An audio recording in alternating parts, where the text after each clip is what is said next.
like an old. I mean, this is a storied franchise. This series has been around for many, many years.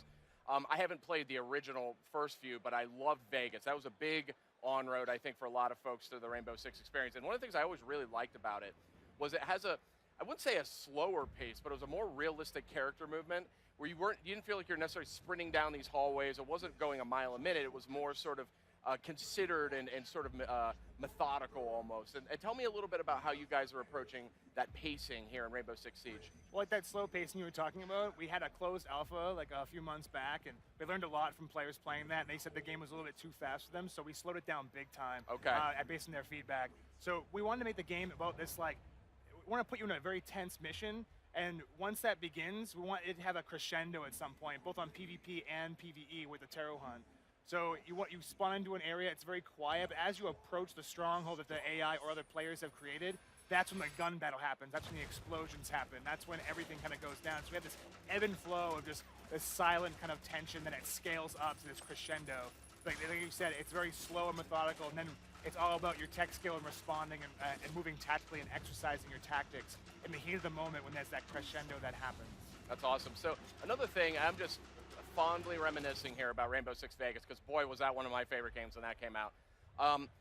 One of the things, again, and I think it's still very unique on the market, was the ability to switch between single shot, semi-auto, or full auto, all those things. Are you still getting to that level of granularity on the different guns in Siege? Yeah, we're trying to have some granularity there in how you select a bunch of guns, sorry. And that's why we had the alternate secondaries and alternate primaries. And we also want you to customize them, add silencers, add things like that to maximize kind of the role you want to have. So that's why we're doing there, and we're allowing that bit of granularity and building up your gun and customizing it in that way.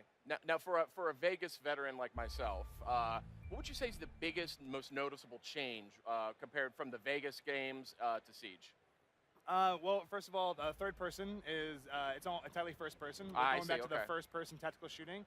But what's similar that you can expect is just kind of like the world you're kind of in, right? So it's a very tense world. It's all about that. Always checking your sixes, peeking around corners, working together, always communicating. So if you're used to that gameplay that was in the Vegas series, it's back right now, and it's a central part of what makes Siege tick.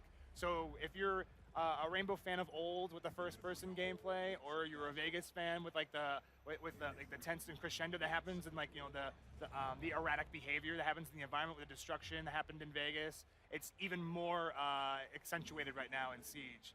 Sign me up, baby. October 13th, that's when Rainbow Six Siege is coming out. Up next, we've got Meredith. She's going to go hands-on with a very, very cool game called I Am Bread. Definitely don't want to miss this. It's hysterical. Stay with us.